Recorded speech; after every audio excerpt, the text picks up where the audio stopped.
Como curiosos son los caminos y las historias que también nos trae cada día nuestro caminante Juan Turanza descubriendo ese parque nacional. Ay, es que estamos descubriendo cosas que incluso, mira que lo hemos visitado varias veces, pero que nos siguen sorprendiendo. Yo lo he visitado 7, 8 veces, no sé ya, he perdido la cuenta y cada vez que voy me sorprende. Así que, ¿por dónde anda hoy Juan Turanza?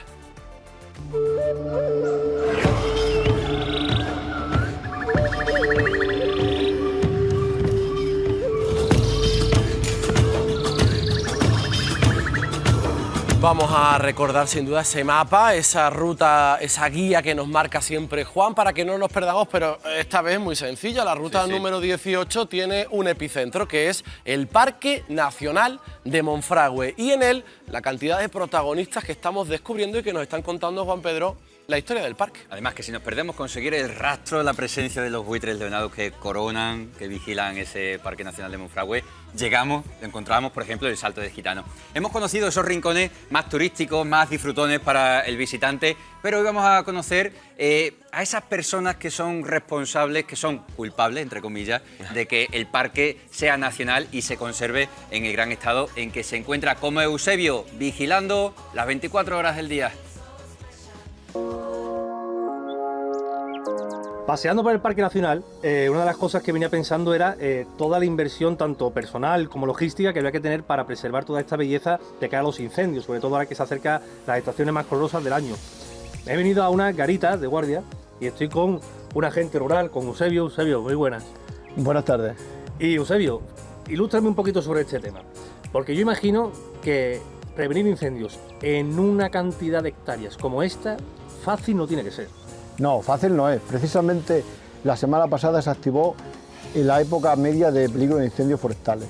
Entonces nos encontramos en una torreta de vigilancia que se llama el Puerto de la Serrana, la denominamos el Puerto de la Serrana, y la misión que tiene es, aquí siempre hay un señor durante las 24 horas del día y el mínimo humo que ve nos avisa a la gente del medio natural que estamos de guardia. Entonces nosotros lo que hacemos es desplazar a los medios que tenemos a nuestro alcance, retenes o camiones, incluso el helicóptero que están en Serradilla, para llegar lo antes posible al incendio. ¿Cuántas personas podían estar en activo? En el Parque Nacional estamos sobre 100 personas en la época alta de incendios forestales. ¿Unas 100 personas? Entre agentes del medio natural, retenes, 8 o 9 retenes, conductores de camiones, etcétera. ¿Qué medidas se pueden tomar previas de cara a eso, ¿no? Para evitar la propagación de incendios o sus inicios?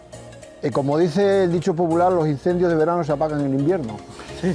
Entonces, lo que consiste es limpieza de los cortafuegos, de broces manuales, poda, etcétera.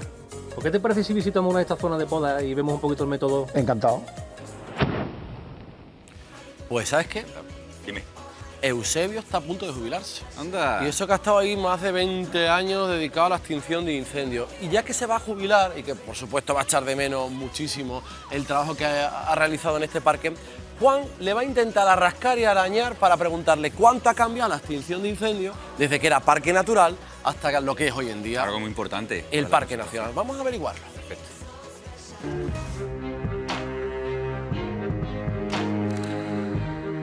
Mira, Juan, como ves, aquí tenemos una parte que está desbrozada y la otra que está sin desbrozar. Pues entonces, como es lógico, cuando llegue aquí el fuego, aquí se amortigua el incendio y lo podemos apagar con un camión, con retenes a mano. Y los frena, ¿no? Y los frenos.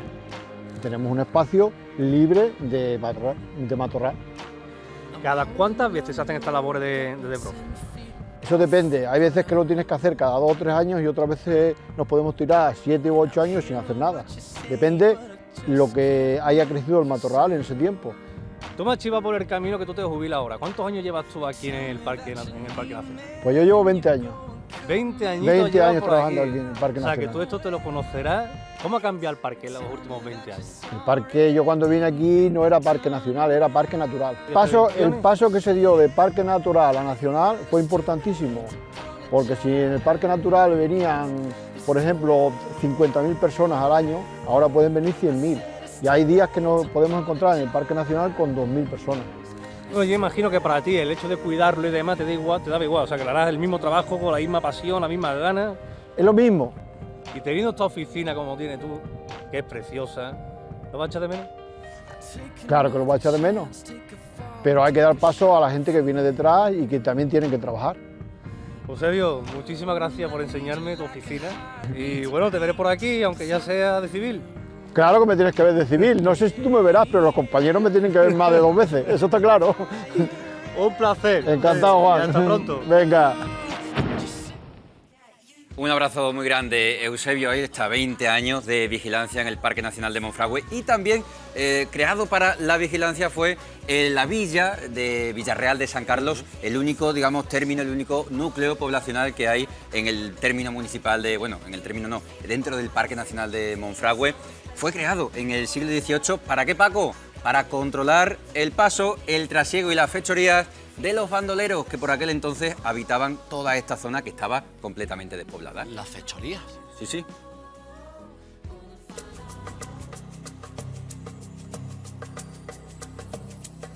Sigo en el Parque Natural de Monfragüe, aunque no lo parezca, y estoy en un sitio muy particular. Estoy en el centro de Villarreal de San Carlos y estoy con mi amigo Fran. Fran, muy buenas. ¿Qué tal? Fran, cuéntame, ¿esta localidad cómo surge aquí en mitad del Parque Natural? Bueno, Villarreal de San Carlos fue un pequeño pueblo que fundó en 1758 Carlos III y fundó esta pequeña villa para que hubiera una posición desde la que vigilar el Parque de Monfragüe y sus alrededores. Por entonces no era parque, Claro. era simplemente campo. Y se creó este pequeño pueblo para tener una posición fija desde la que vigilar a los bandoleros.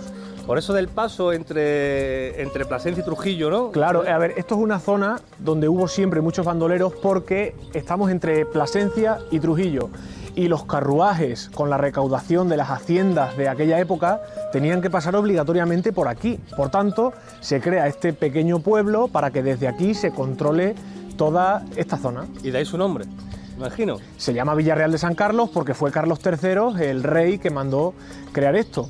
El bandolerismo aquí ha tenido mucha fama y mucha historia hasta el punto de que se han llegado a hacer películas contando la historia de algunos de ellos. Entonces, Villarreal de San Carlos, pueblo que funda Carlos III para vigilar este territorio de los bandoleros de la época. ¿Qué te parece si damos una vuelta y conocemos un poco más de esta localidad? Vamos y te cuento más cosas.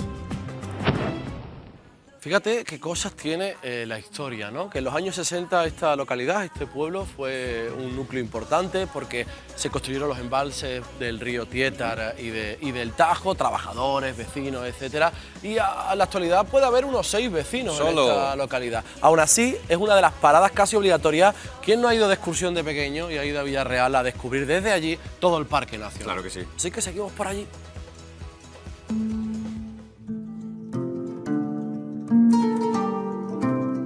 Juan, te decía antes que este pequeño pueblo le fundó Carlos III, pero tuvo un momento en el que este pueblo tuvo un auge bastante importante, que fue cuando se construyeron las presas en el río Tajo. Son dos presas, ¿no? Las Son- que hay ahora mismo aquí, cercanas. Claro, una embalsa el río Tietar y la otra embalsa el río Tajo.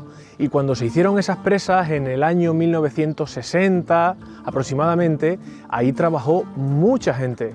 Y esos años fueron los años en los que coincidió que en el pueblo vivió más gente, porque esto está aquí muy cerca.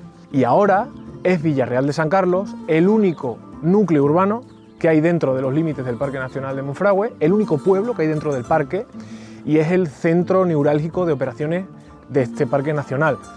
Mucho turismo, mucha parte administrativa, pero vecinos, en el año 2000 nos quedaban 15, Y actualmente 6.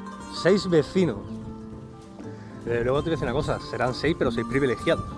Hombre, vivir en un entorno natural como este, rodeado de búho real por la noche, o de ciervos en la berrea, o de fantásticas aves, flora y fauna todo el año, esto es un paraíso.